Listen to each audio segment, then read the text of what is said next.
All right, hey guys. Hope everybody's doing all right this afternoon. Good Wednesday practice for us, and we'll get back outside. Really focus on honing in on the game plan versus FAU. We know they're a talented team. I think our guys are in the right mindset as we get closer and closer before we head out to Montgomery. But quite excited about the game and the opportunity that will be presented in front of us. And we got to keep pushing as we approach the end of the season. Evan? Hey, Ryan. So going down there, have you, I think Thomas told us yesterday, but just what exactly have you kind of told the team as far as, just not just the urgency, but just letting them know, hey, this is the last time this group will be together. So how much is that kind of motivating them at this point? Yeah, we talked about it. I mean, it's this 2020 squad will never look the same from the coaching staff, from players, from every single person involved. And I think some of these guys, that'll be the last time they ever put on a helmet in general, right? And for quite a few guys, the last time they'll ever put on a Memphis helmet for sure. We talked about that before we played Houston Montgomery Bowl, and we'll kind of talk about it as we continue to get closer and closer to kickoff, because I do think that's important. I do think that hopefully puts a sense of urgency in their mind. Like I said, I hope they don't need extra motivation, but for some of these guys to realize this may be the last time they ever play football. They do need to have a sense of urgency. We need to continue to try to have an edge about ourselves because we're playing a heck of an opponent. So when we talk about it, we discuss it. And as we get closer and closer for a lot of these guys, just the importance of going out there with a full understanding of how important this game is, not only to their legacy, but the legacy of the school as well. And after the game, are you planning to, I know guys are going to, go away for Christmas and whatever. What exactly is going to be the plan after the game? Are guys just going to go away from Christmas and then you'll discuss future plans, or have you discussed that already with some of the guys even just before the game? Yeah, so I've actually sat down with every single one of our players with the exception of one that are currently here. So I don't want to get misquoted and say, well, some player go on social media and say, you didn't sit down with me. But yes, I've made the attempt to sit down with all the players that are currently in our building and have discussions with them about everything, right, from this season to future. And some of them we said we'll have further discussions after the bowl, after Christmas, and allow things to settle and figure some stuff out. So I think that's part of the plan. Don't want to rush any decisions from our side or their side. Make sure that we're all on the same page with what's in the best interest of everybody involved. But, I do believe in giving the guys off. They'll have about 3.5 weeks off. I'm going to give the coaching staff off. The longest probably they've ever had, with no recruiting, with it being at least a dead period. We'll still recruit, we'll still do Zoom calls and all that stuff as a staff. But I think it's good for us to kind of decompress. I think more so this year than ever. We just kind of need to take a deep breath, catch our breaths, because it's been a heck of a year, and recharge. But then the players will come back, I believe January 17th, Evan, and get them ready for this semester. And then, before you know it, we will have protocols with COVID coming back as well that we've already put into place for workouts, and then get ready to roll into the 2021 season. But yes, I have had discussions with quite a few players, and we'll see. If I do have some major information, I don't mind sharing with you guys when that does become available. But obviously, the privacy of our young men, as you guys have known, I've respected it all season. Steven? Hey, Ron, I was just looking and watching some of FAU's defense, and I see their top 20 in every seemingly major defensive category. From what you've seen, what just kind of stands out about them, and how are you guys going to have to kind of try to attack them in a couple of days? Yeah, the biggest thing, Steven, that sticks out on third down, they're one of the best defenses in the country. I mean, they're going to pressure you. We know they're going to bring blitz pressures. We have to be able to stand up. The offensive line has to do their job. The backs have to be great in protection. The quarterback has to have the understanding of where he may be hot or what he may have to do. So they're one of those teams that's going to try and light you up on third downs. And that's where they're really, really good. And then base downs, with them being a 3-4 defense, they bring pressures of different variety from both sides. They play different things, right? Sometimes they play man coverage and feel like they can beat you playing man-to-man. And other times they line up and play quarters coverage. So I think it's a veteran defense that is able to do some things. They have a young nose guard, but, man, he is a massive player. And I think they do so much different variety of things that you can see why offenses struggle.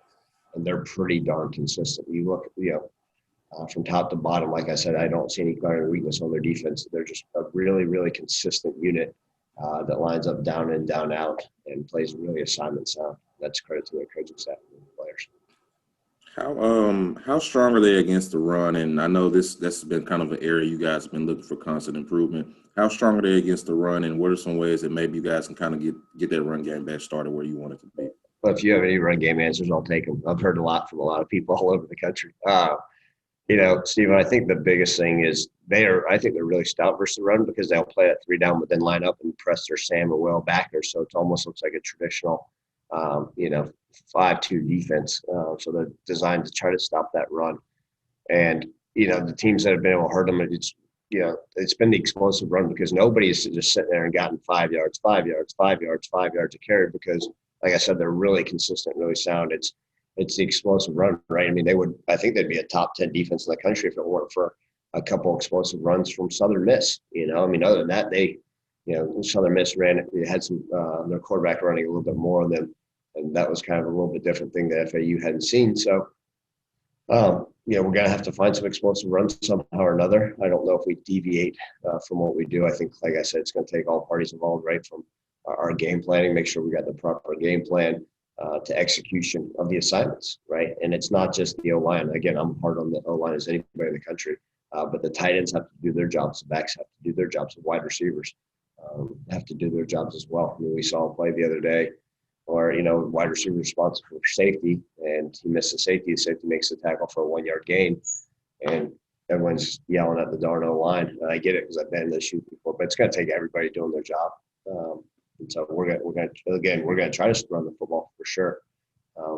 Nice thing is we do feel like we have a capable passing attack that can get us out of holes if we need to. Brian? Hey, Coach, with the NCAA giving the free year to folks, if they choose to come back, do they count against the 85 or not? That's a great question. So anybody that has exhausted their eligibility, so if they're a senior that has graduated or used their redshirt year, then they don't count towards the 85 if they're already on scholarship. So does that make sense? So if they're a walk-on and they want to come back in a big, exhausted eligibility, I can't put them on and say they don't count towards the 85. It has to be a current scholarship player that has exhausted their eligibility. So that does not count towards the 85. But as you well know, Brian, it's going to be hard pressed just to even get to 85 with the number of people that are currently on our roster. Because if you're only allowed 25 initials, and it's pretty clear. Obviously, we use initial on some of the guys on our roster, right, from the Cameron Jacksons to the Peter Parrish of the world. So there's a couple other guys that you guys probably are aware of that we were able to put on scholarship, and so that goes away from my 25 initial. And now all of a sudden you're saying, man, well, say if our roster is at 50 scholarship guys, and we're above that. I'm not saying we're at 50 scholarship guys right now, and you use 25 initials, but then you got to find 10 others, and so it's hard pressed to even get to that 85. And that's one of the reasons I think even Coach Scott at South Florida has lobbied hard for doing something about this hard cap on the 25, especially this year. It's an issue Kansas ran into. I think 4 years ago when they came into spring, and there's no way they could ever get up to their 85 scholarships. Terry? What's up, Coach? Hey, Terry, how are you? Man, I know football encompasses 98.9% of your brain, man, but this holiday season, man, non-football related, what would you want for Christmas? Would you have anything you want? Yeah, no, I appreciate it. I think this season has been very trying on everybody. This year has been, and I mean this wholeheartedly, Terry. I do think it'll be good for me to just be able to spend time with my wife, be able to relax with her. It's one of those things, as you guys well know, it's well documented. She works her tail off too, and her and I don't necessarily. we both have very busy schedules, but we both love what we do, and I'm so proud of her and everything she does. So I'm looking forward. I told her Christmas Eve that maybe we'll just her and I relax and try to enjoy each other and start a fire. Maybe I said I may be asleep by 8 o'clock, but just I think just be able to enjoy time with her because it's been trying for her. There's some stories I'll share with you about how wonderful she's been in the community, some stuff she's done to help people during this pandemic. So, but yeah, Terry, that's all I want. And obviously, without sounding coach speak, peace, love, and happiness for the rest of the world. Yeah, if I get the real on that, GD, but no, that's what I want, buddy. Thank you. Evan?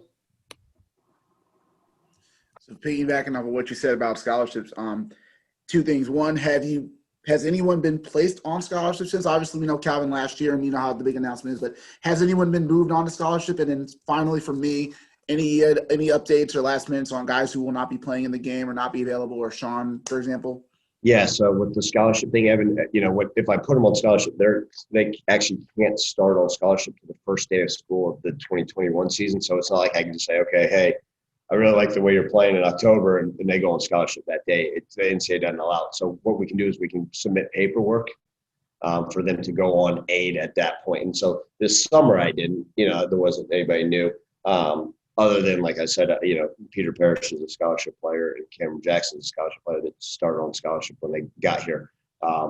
There is one individual, and, again, I don't think he's opened up about it yet, that will go on scholarship come January. So I think that's, again, I'm, similar to my predecessor, I think it's great and to honor those guys and recognize them, but we also like to keep things within the family as far as that goes. And again, if he comes out and talks about it, I'm happy to celebrate it. And then as far as the availability, I do believe we should have, hopefully all the bullets in the gun to be able to go. We are a little bit banged up, just like we are always later in the season. But I think we'll have our guys, and then knock on wood with COVID that we can keep progressing the right way. So just to be clear, Sean, from what you said before, still day to day, still same on that? Yes, sir. Yeah, still day to day. Got it.